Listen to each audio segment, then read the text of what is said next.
Atong i-welcome ang Regional Director sa Bureau of Fisheries Aquatic Resources, si R.D. Vizatan Dimereng. Mayong adlaw, R.D. And uban po niya ang Chief sa Fisheries Management Regulatory Enforcement Division, si Ma'am Asuncion J. Maputon. Mayong adlaw, ma'am. Okay, so ato ang pagkasugano, we are celebrating Fish Conservation Week for this year.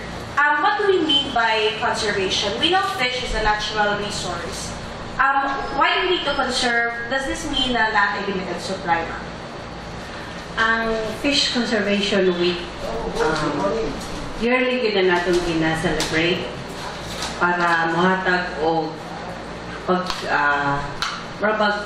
to give importance for the need to conserve for sustainable development. Meaning sustainable, sige tag panguha, left and right sa atong mga isdas dagat, kag may ugdag ko, dili sustainable, dili mo dugay ang atong stocks kay mo dwindle man sa dasya. So it's more of protecting for sustainable para kanunay nga naay isda ang atong dagat. Ang tema karon nga tuig mao kini malinis at masaganang karagatan tungo sa mas masiglang panisdaan. So mura gi-focus karon ang the need, no, kinahanglan nga hinlo, no, free, pollution-free ang atong kadagatan dusa kasagara sa tanan among pagselebrar karon ang yung tagaan og focus ang usa ka kalihukan nga gitawag namo og coastal cleanup or scuba basurero. Dili lang siya coastal cleanup per se, but kuan gid siya appeal nato ang IEC. Ibig sige tag hinlo, mao-anon gid nato nga sagbot sa kadagatan nga balik-balik kuan din siya no padala sa balod, no. Atong gi-educate ang atong mga coastal communities, uban ang LGUs kay sila may tuwa dito sa the need to clean, no, nga dili na lugar ang atong mga sa coastal community maglabog sa ilang mga sagbot diya sa kadagatan. So muna siya ang atong tema karon nga tuig, no. Ug di ay ang atong ini siya ang atong 53rd naman ni siya ang atong sakto 1963, no, kung ako na sayo ang pinasikat ni siya sa Presidential Proclamation 176 ni kanhi Presidente Makatagan, no. So medyo na siya ng magkamilugay na kanyang silipro. Okay, salamat, ma'am. So not only do we conserve fish through kanang pagkuhan sa isda, no, but also with the environment. Kay kung hindi na ito i-take care of environment, ang fish mapod ang magsapad ng ocean. Mao gid na siya ang main focus good is the environment and the resources. Kung anak kung mo-conserve ta, kinahanglan na siya pagdumala, dumala manage, no. Then protect mo nang kanunay kami karon, adto naman gani kami kayukan sa apple tree. One siya public consultation on FAO 198-1. Una siya gitawag og amended rules and regulations on commercial fishing in Philippine waters and distant water fishing. So ato na siya hindi imo karon para mabaw-an sa atong mga commercial fishing boat operators ang balaod, no, nga bag-o karon. RA 8550 gibag-o na tong atong balaod sa fisheries, no. RA 8550 sa una, karon RA 8550 as amended by RA 10654. So daghang commercial fishing boat operators, mga partner agencies, Philippine Coast Guard, Philippine Maritime, no, nandito karon para lugar maminaw kung saan ang mga atong balaod nga bag-o pa sa pag-protect, no, sa atong karagatan. So sakto ka ma'am, lain na siya, usapot na siya, lain lang sa isda, right? More of preservation sa isda. That's the resources is conservation. Alright, so you mentioned, ma'am, that we have this bagong balaod, it's an amended law. Unsay kabaguhan, unsay kalainan ani, ma'am, from the previous, unsay ipang-amend from FAO. Sa FAO, kanang, kuwan man siya, sa Article 2, no, commercial fishing. So, dako na kaayo ang atong penalty unay pinaka-sakit para sa mga operator. Kaya sa una, good, kung makasala ka, like illegal fishing, kanang managat ka sa municipal waters na supposed to be to aram mo dito sa layo, pero managat ka diri, wala lisensya, kanang may nga nga mga dynamite fishing. Sa una, gamay ra kaayo ang penalty. So, duhara ka kahon, na isda, pwede na. Mato nga, murag dili kay effective ang atong balaod, kay dali naman nila mabayaran, no? Karon, kuan na, nagkuna kaayo, 200,000, 500,000, nadagani millions na maabot na gani. So, mo na nga medyo daghan gid kaayong na medyo moangay labi na sa operators, pero ang gingon na ganina ni Director Visa sa opening remarks nga kung dili lang sad mo batok sa balaod wala tay problema, pero amo man ang masaktan masakitan gyud sila kay dili lang gyud double triple, pero murag tenfold gyud ang balaod sa una. Ang 10,000 ang sa una nga naay kanang penalty nga 10,000, karon sa panggagmay mananagat maabot ng 50,000 to 110,000. No, so dagko kayo ang wala siya ang isa ka kwan. Karon pod sa una magulat pa tag 20 ka tuig na amending among balaod murag 17 years na usa pa siya na amend, no? So ang balaod sa unang dili ka basta-basta maka-increase sa penalty kay pinaagi man siya sa balaod sa ipaagi pa sa Kongreso. So karon provided na sa balaod karon nga bag-o nga mukan siya mo regularly kung naay inflation taas gid siya every 3 years na increase lugar, pero ang kung pila ka percent ang increase kuan siya kanang pada sa utang. So dili na magulat pag kanang Kongreso ng increase lugar ang penalty. Pero sad ang importante sa tungod may mananagat tungod sa kadako sa penalty, pwede na silang mag-community service. So, community service lugar, kanang di sila kabayad sa ilang penalty. So, trabaho sila dito sa lungsod, din sila nakahimo o lugar violation. Like for instance, kanang mananong bakag mangrove, manghinlo, kung naay project sa fish pond or artificial or any fisheries projects dito, pwede siya mo render sa labor, no? Equivalent sa iyang kanang penalty. So yung anak lugar kung walay kwarta ang atong mga gagmay mananagat. So sana siya kuan lugar din. Sa una legal mga kanang walay report, no, kanang walay lisensya, kanang wala siya. Karon considered na siya as illegal.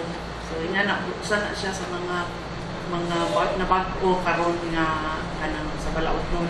Color coding na nakaroon sa Tibok Nasod, kada lungsod, kada regions, mailan na nato kung naay laing lansya na musulod sa atong region kay nanatay color coding, mga markings, and anak lugar. So, usa na sa kung nabago sa atong lugar. Just an addition, ma'am. We have this new balaod. Nanabay nakabayad nga ni Katako so far in Region 10. Nanabay nakaviolate and then nakapay na penalize. Inani na siya. Ang amendment nagsugod lang atong October last year. So October to December murag massive intensive IEC kay wa pa man kabawtan ng sektor o kalabi na ngayon ang atong mga nagatay na ani nga balaod.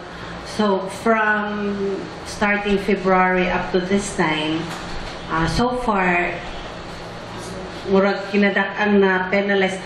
Kuan man gud siya murag na ay social consideration, meaning bisag nakasala ka tungod kay bago ang balaod, i-consider ang imong socio-economic condition, dili ka i-penalize dahil milyones. Na ay gitawag nila nga pwede mo compromise ang mo offer og settlement ang nakasala.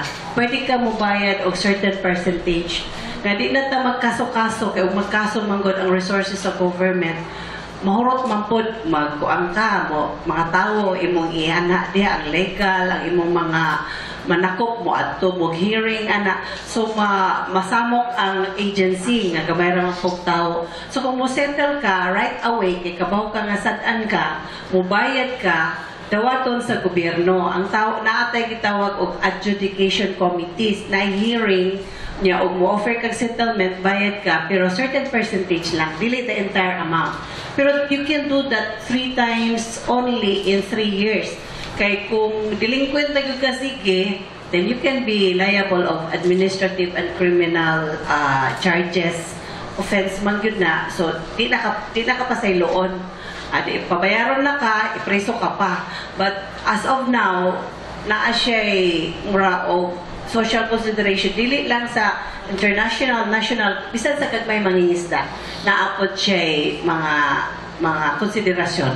Dili yun outright nga dako. Example, bisan kanilang coral cover, ang bagong penalty is 1 unit of a coral is times 8 of its value. Yan na ay musatsa diha nga example nga barko, kung mo settle din siya sa iya ang damage, napod siya di yun ingon of the entire amount kay basta dili gyud sila kabayad tungod sa kadako sa penalty. So naa siya mga konsiderasyon. Pero kuan siya kaning by level, meaning tagaan ka tsansa. First chance, second chance, third chance, pagka fourth, wala na. Padung ka na sa presuhan kay criminally charged ka na. Ako i-add, no? Anang, ato lang last week, nadakpan, dili last week nagbayad sa inyong pangutana pa. Matiging ni ma'am nga nag-offer og settlement. Kung ma-offer kag settlement, diretso, para mo accept ka ba nga naka-violate kay nagat sila sa municipal waters. Kanang 1 to 15 kilometers from the shoreline, muna itong municipal waters. Nanagat ang atong commercial fishing boat operator. Supposed to be beyond sila 15. So nadakpan sila sa among quick response team. Nag-offer sila og settlement niya ang ilang fishing boat kay from medium size, 20 to 50 tons, no? Ang gidakon. So ang ilang penalty at tugid sa balaod is 150 to 500,000 ang penalty at ilang violation. So, nag-offer man sila settlement, nasa itong balaod, ma-offer sila diretso, 30% of that. So, among gihatag dito slowest lang kay first offense nila. So, nakabayad sila last week of 45,000.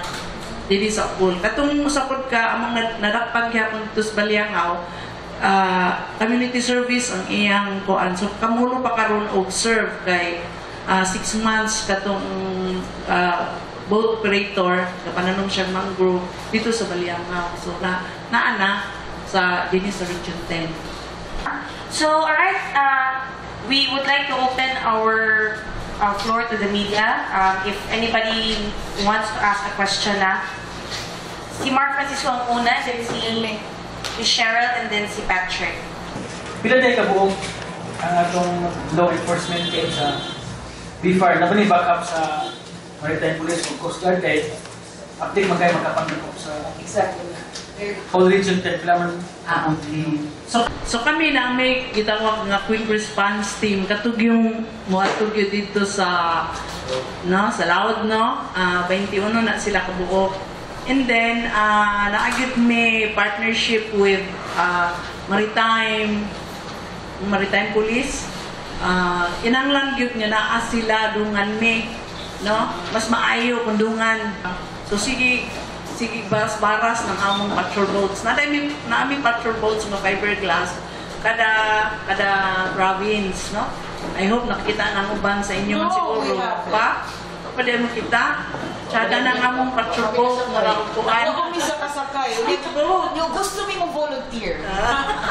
Sige po, kanang uban mo para kuan na. Nami, dami kada province. Okay. Ako lang ito kang ma'am aya katong unang pangutana. Ang atong mga resources gawa sa kingon ni Ma'am Tata nga 21 people, natay 5 floating assets. Unya kaning sa PNP o sa LGU naman sad sila ilaa. Sila may atong kuan kani partner. Kami sa BFAR ang amon yung target IUUF. kanang gitawag nila illegal, unreported, unregulated fishing. So kanang sa municipal waters, kanang mga dynamite fishing, mga ginagmay nga offenses sa ila na mao nang bisan o gamay ra ang atong resources tungod kay atong priority katumang mga dagkong mga commercial. Ang uban nga mga infraction dito ra sa local government unit, sila mo ay gahimo. Pero kinahanglan nila tabang ang BFAR kanunay pod nga wato sa ila og labi na gayud og kaning encroachment ang sala kanibang mga dagko matos mabaw. Dili nila masundan kay ilang mga boats gagmay. So mo nang BFAR may mutapang sa ila. I'm very concerned. How did you disseminate this kind of information to let all of the municipalities be informed of this campaign? Are there any chances of somehow like kaning disseminating yung aning mga naabang mga posters so that everybody will be well informed about this information? Because kung ikan lang sa BFAR and it's not basically disseminated by all of the municipalities, mura pa useless ang atong campaign, no? And then, moingon na nila, we didn't know the law. So, kinaran, they should be well informed, especially katong mga aerial or coastal areas, that they know the penalties of such. Ang atong magong IUUF is focused on the commercial fishing boats, and there are only about less than 100 in Region 10. So, ang atong IEC is focused yun sa ila. We gather them all together, then we show them the RA, yan atay mga booklet, baga maguna sila for them to study. Pero atong gina-highlight ang commercial yun nga, fishing. Ang atong first salvo sa IEC are the commercial fishing boat operators and the local government units. Yeah. At ito sa mga small, dili man sila appeal dito sa IUUF, kato pa man gihapong naandan nga batas ang naa dinha. So dili sila atong focus. So tanang commercial og imong pangutan-on, owner, kapitan, crew na contain na gyud na sila kay tulo ta ka bulan nga sige debate sa ila ug unsa na siya. Yes, that. As of now, kami sa BFAR, after the devolution of functions, ang municipal waters are already under the local government units. That's 15 and below. So, ang among mga technicians na-devolve na sa LGUs, but we train them because it's not enough kay sila, bro, gitagapo sila dagang trabaho sa LGUs. Nag-assign yun may usa ka tawo kada munisipyo. We call them as FLDTs, Fishery Livelihood Development Technicians. Sila dito, nag-barangay-barangay yun na sila o istorya, bayan aning bagong balaod. Then, the mga local chief executives, gidala yun na namo sila sa national forum 3 times already, sugod pa sa Fisher Folk registration, boat registration. Every step of the way, amo na silang gina-appeal. Siguro ang kulang na lang sa amo aside from ang batas, isud manggod siya o kaning level of awareness, imo lang i-mention what is the title of the law, dayon hindi mo maistorya ang detalye, murag wa siya meaning. So dito sa focus group like local chief executives, the barangay captains, o kaning atong mga commercial fishers na nakuan yun na sila, na brief yun na sila, yun lagi naka-assign sa munisipyo nga extension sa BFAR together with the Municipal Agriculture Office ng LGUs nga nagatabang sa ila sa atong IEC. Thank you, Artie. That's good to know. Ma'am, I just want to congratulate you in the BFAR. Kaya napinakuha ng mga platters from Makabalan Station na nag-iyo ang atong kapulisan sa pagtakop sa mga illegal mga fishermen.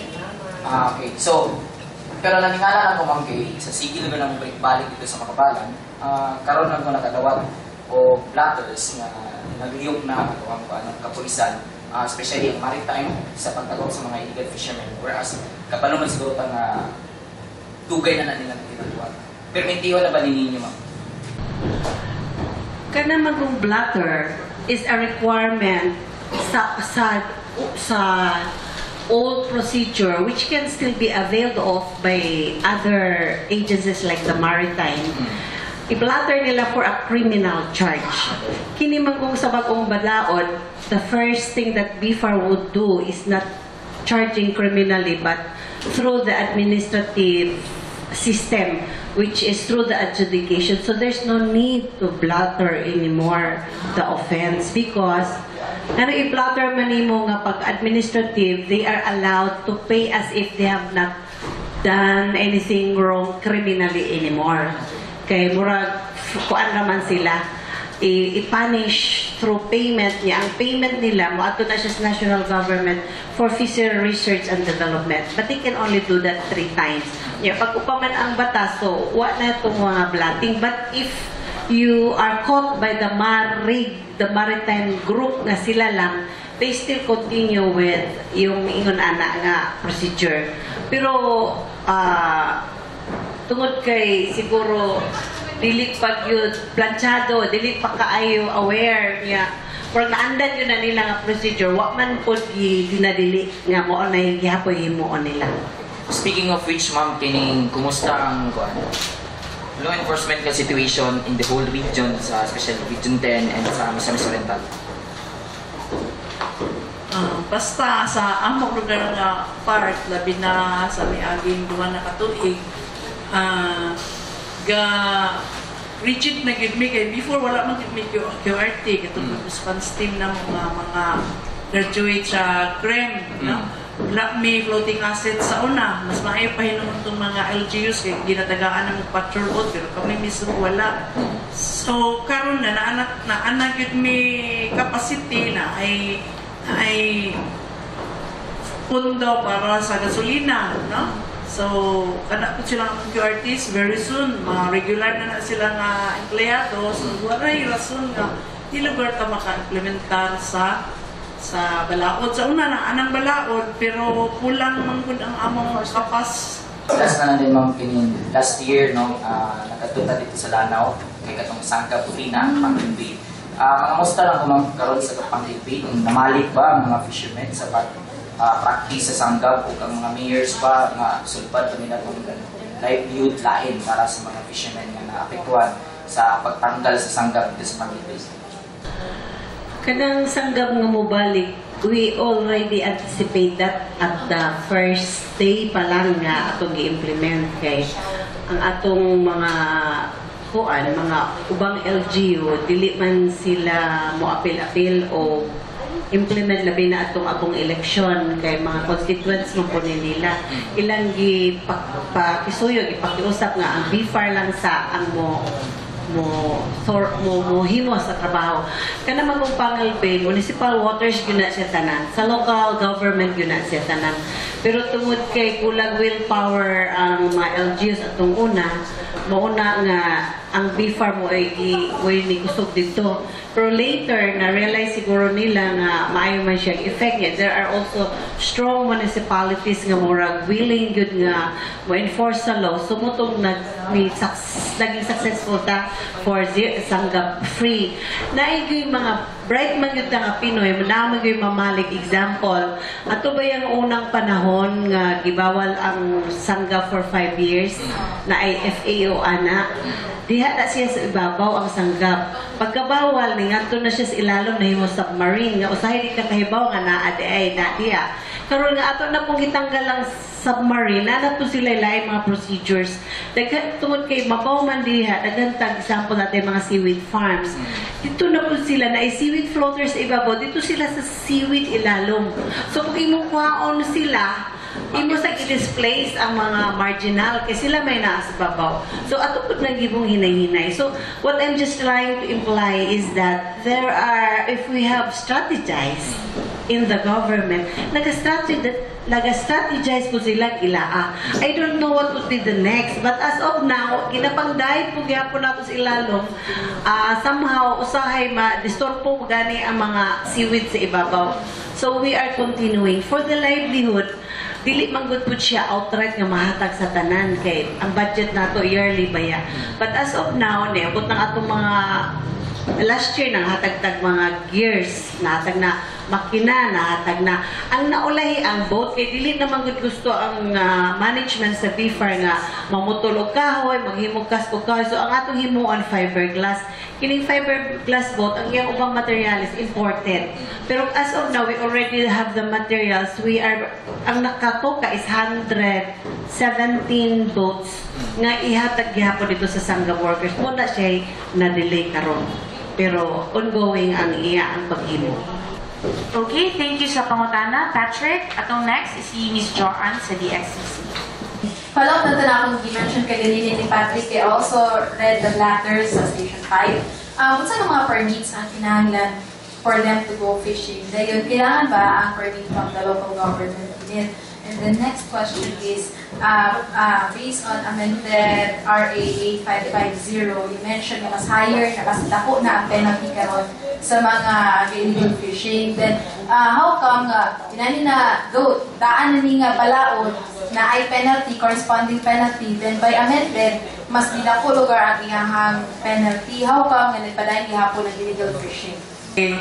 So, kanang atong mga commercial fishing boat operators, dili na sila pwedeng mananggat nga walay lisensya. So, ang among opisina o ang marina, i-register yun na sila. Nya, tagaan na mo lisensya, manay kita mag-commercial fishing boat license, pati ilang fishing gear.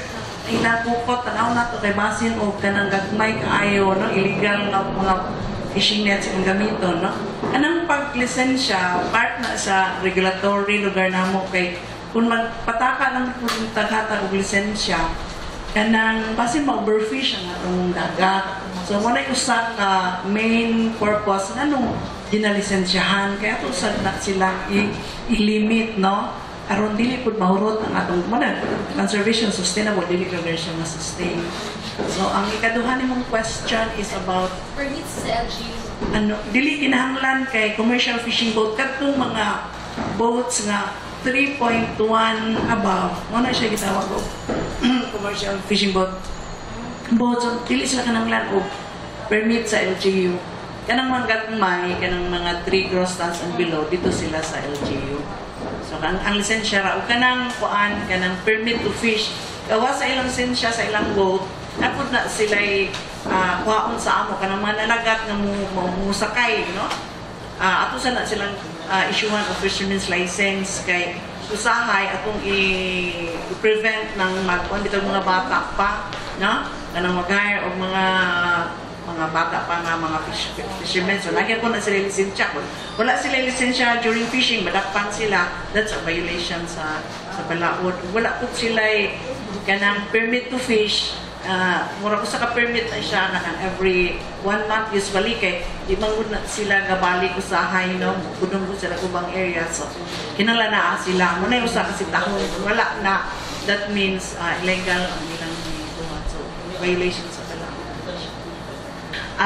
Katong pangutana nga na pa may illegal fishing nga na may mga batas nga tagaas naman ang penalties, di ba dahil sila mahadlok.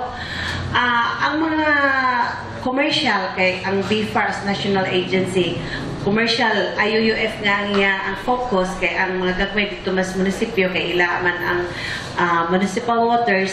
At kung tanaw, there are really times nga makahimo sila sala. Example, sardine time.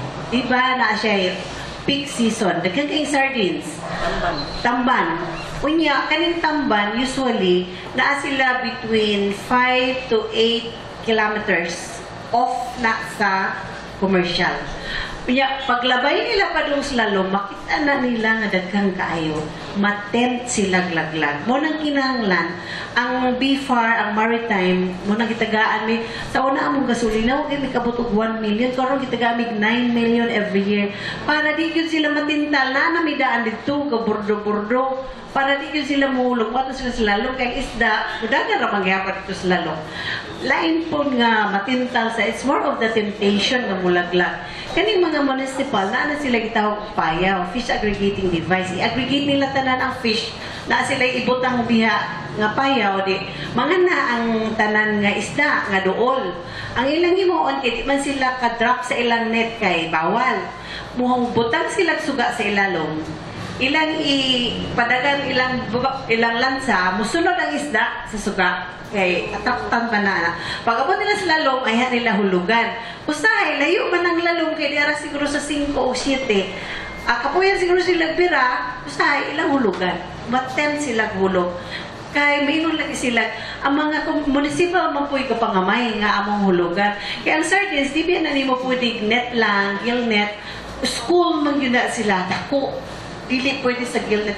Kung ang gillnet, imong bangka, puno na dayon. Pero katong commercial, pag hulog nila, tanan sila ma-encircle niya. Ako kaya lang storage, di makuha niyo itong entire nga school. So those are the kind nga temptation. That's why we're saying nga, magkuan mi,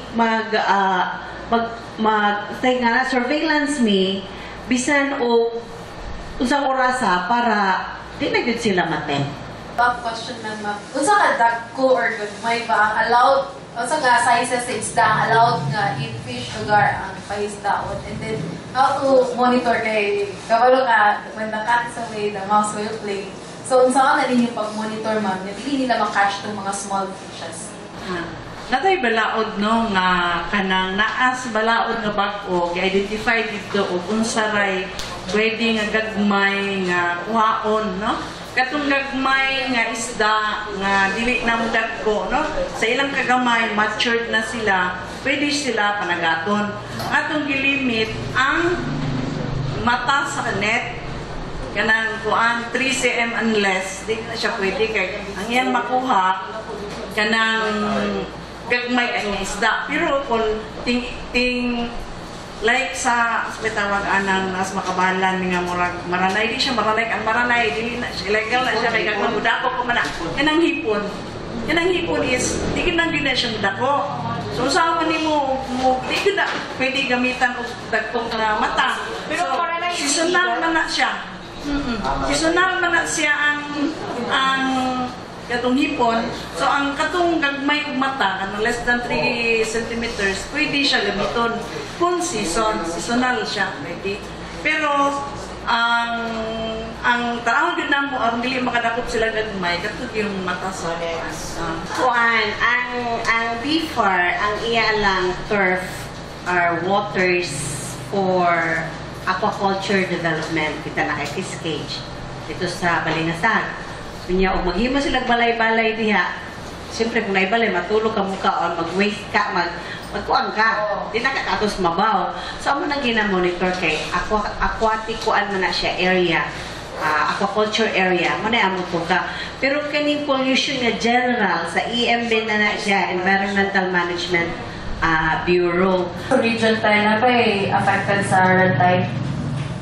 At itong mga 5 years ago, sa Marcellagos Bay, mga 5 years din siya, na red tide. Then nawala siya. Suddenly, niya na po diri sa ato nilagong ang atong dagat, tayo nang matay ang ubang isda. Pero kadali lang siya. Nag-dissipate ang red tide, nawala po siya. As of now, kaloy sa Diyos, naay man tayo bulletin. Every year, ang Manila Before, nasa newspaper, makita unsay areas nga na red tide. 3 times a week na siya nga ginaana sa national dailies. So far, kaloy sa Diyos, wala tayo red tide. Dugay-dugay na. Mga 3 to 4 years na wala ka sa Region 10. Safe ta sa Region 10. O magkano mga shells? Oo, wala sa Region 10. Sa mga katuligan niya kamo na ning kamot sa pagsukpo o sa pagka-delete sa mga illegal nga binuhatan sa atong kadagatan. Doon na may logistics, doon na may ipaghinambog ng gasolina, doon na may mga fiberglass, doon na may gasolina, doon na may mga fiberglass, yung mga boats, doon na may tao na magman sa inyong mga municipal waters. Kumusta na ang atong fish catch sa region? Doon na ba'y pag-increase? O doon na ba'y mga inunta mga species sa isda nga tumaw na karon nga sa una nawala at tungkol sa overfishing. So, unsa na inyong mga pagduki-duki? Aron may bawa na ito kung ang region ba sufficient sa isda, supply sa isda. Ang fish supply man good, mabawa na to og substantial. Ato siyang i-correlate with other factors like population. Since time immemorial, ang Region 10 wa gyud siya surplus sa totality of fish production. Tungod kay dagantag urban areas, taas sa atong population. So kulang yun sige. So it's just okay nga na yung mga botering nga mga fiskar nga gikan sa upang region kay mukuan man na mutabang sa presyo para sa consumer, supply and demand. Kung dagang supply, taas man atong demand rin, medyo muubos-ubos gamay ang presyo. Kung di nato sila i-allow, taas kaya ang presyo kay gamay naman yung production ever since. Pero hinay-hinay tani taas sa aquaculture. Tungkol sa atong mga fish cages, so tayo fish cage sa una, what tayo mariculture park, what tayo dagang kay seaweeds, fish pen, ato tayo fish pen sa mga kaning inland waters. Somehow, naatay increment dito sa atong aquaculture and sea waters. Kaysa unang aquaculture nato limitado sa inland waters, kaning mga freshwater areas. Pero naatay naatay mariculture park sa Lopisay naatay sa Balingasan, naatay sa SND, naatay sa Magsaysay, naatay sa Kauswagan. So dito siya na-increase. But for municipal, sugat pa sa una, mga 1 to 2% lang yun ang atong increment. Sa atong commercial, kung ma-increase tag-boat, ay harapot na mo taas. Tungod kay kanya itong commercial, dili man kuha diri na sa atuan. Moabot man ni sila og Cebu, Iloilo, Bohol, dyan sa dagan sila atuan. Ang pag-ihap sa atong daghan nga isda, dili man nga asa nila gikuha, kundi asa nila gi-unload. Fish landings mga atong ihap. So hintaas gihapon nato fish landings kay gi-allow man nato ang mga commercial nga increase in number kay di pa magita daghan kaayo commercial compared to Cebu, Iloilo and Luzon. So kung tanawon nimo nag-increase pa gyud. Diya sa mga species nga namalik sa mga commercial o municipal di gyud yung namalik. Dito sa Pangal Bay, kuan lang ni sila mga anecdotal evidences. Wa pa gyud kaning science-based nga kuan kanang result, pero sige tag natay monitoring which is the National Stock Assessment Program. Kung i-evaluate na siya, kung kuan na siya i-publicize, dito nato makita na abag yung tinuod nga nagkuan kanang bag-ong mga kain ng isda na malik. Pero kung LGU imong labi ng Pangal Bay na sila mga komedya nga sa unang panahon, ang example ang crab din muhunong ang bus kay diya dapit sa tagitik sa lalam cross and crab sumuhunong kay may bigsan niya karon ko kasi mga mayor dito tulong ka nga mga bugoy-bugoy nato nga nag-implement gud sa atong sanggap frame sila og naanabi ako yung mga cut dito sa among mga hagdan o sa among mga poste nga mga crab. So naagin siya kausaban sa una totally wa jud karon nanay nangatkat gamay nanay nangamang og gamay. Kaya mga kuan pod nato kaning mga hatcheries sa atong pimonodon, kaning atong shrimp, sugpo, pansat. Ningingon sad sila nga ang mga breeders sa una lisod kay pangitaon karon medyo ni daghan-daghan na.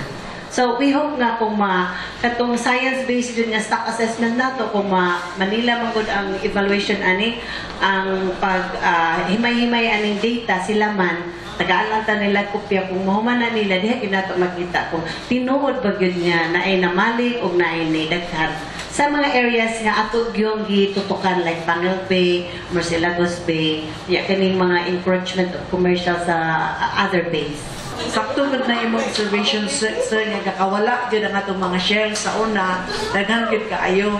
Busa ang among opisina, ang among buhatan so good last year nanami karoy bag-ong project shell gardening no hatag mig livelihood sa atong mga isa gusto mas guwato sa Lanao del Norte 15,000 kada project pwede na kanang tahong tahong kanang sani kanang murag ka naghatag sa oyster o kanang mga anak kay magsigir ra muntag sa una sige ra tagpanguha so ulay gatanong so karon na nami shell gardening project. Wow! Hopefully makuan siya kanang mobalik na to kay kung sige lang tagkuha so natural. Pwede na to na educate ma'am.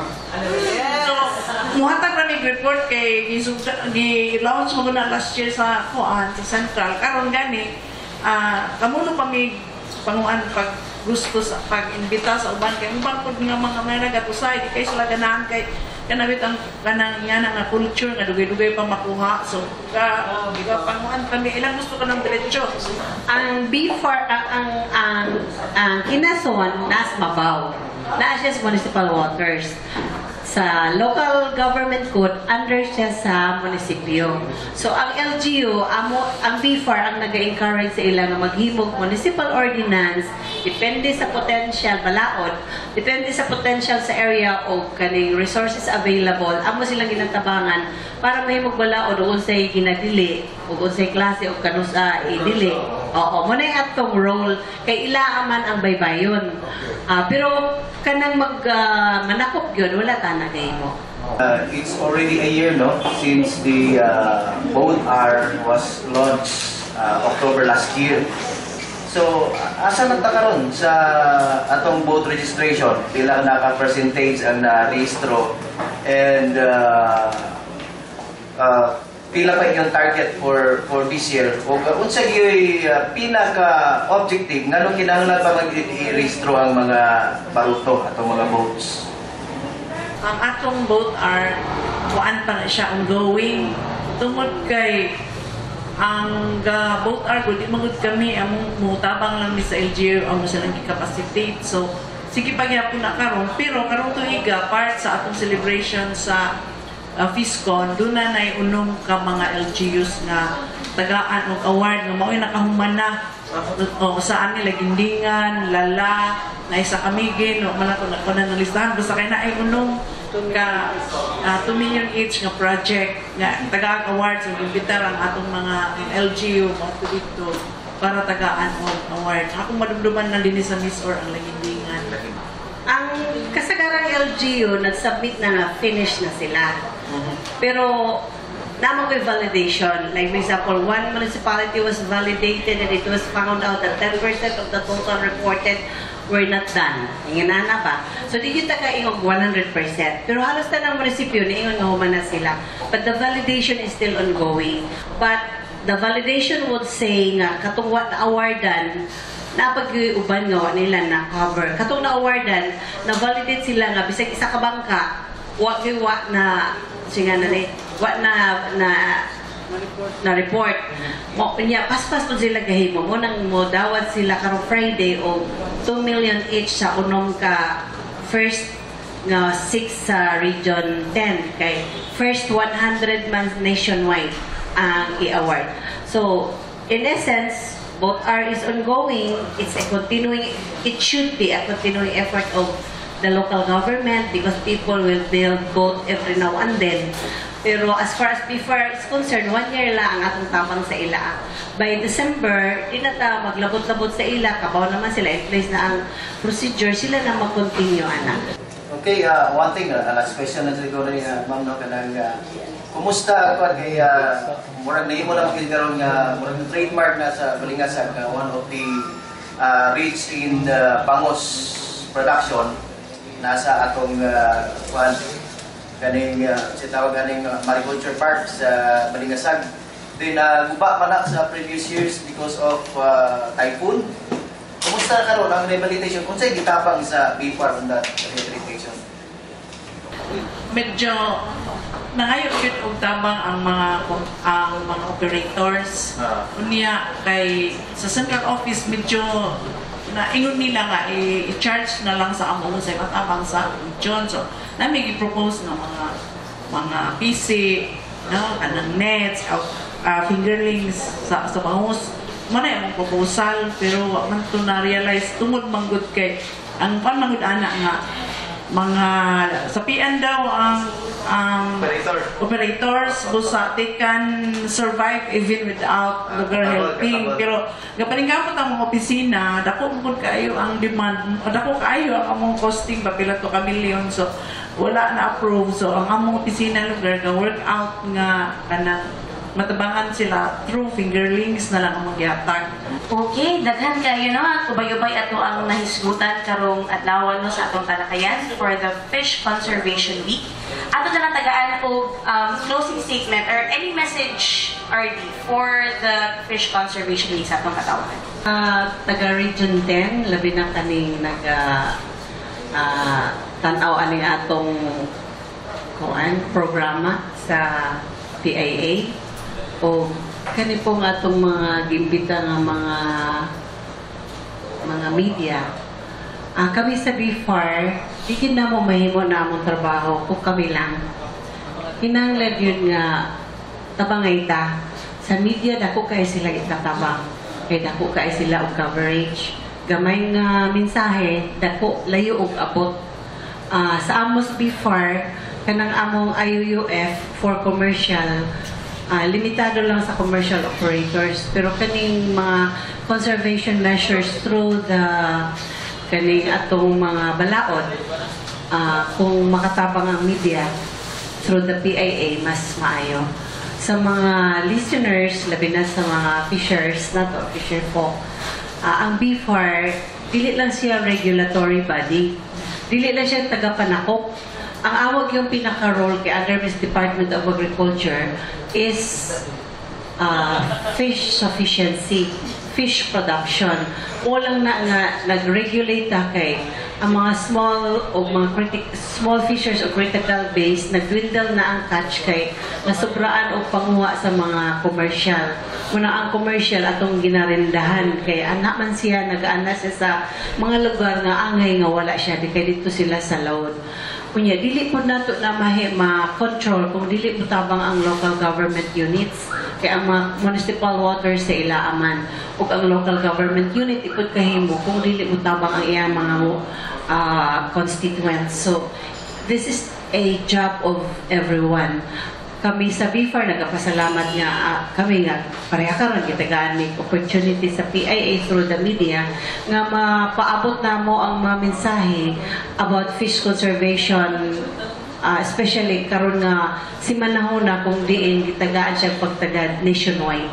So daghang kaayong salamat sa pag-accommodate sa PIA o sa media o ang among encouragement sa tanang naminaw nga mutabang kita sa fish conservation para sa atong mga tao din sa Region 10. Okay, daghang salamat, RD. Alright, so giabot na gid kita no sa last part sa atong talakayan sa PIA. Dako kay atong pasalamat sa media friends nga naa dinhi karon. And amo pong ipaabot among pasalamat sa Parasnet Cable TV, isa sa mga partners namo for this one. And then sa ngalan sa among regional director, si Sir Franklin P. Gumapon, si Jam Rucat, mayong adla ug mayong paglambo ni Hiyon Jess.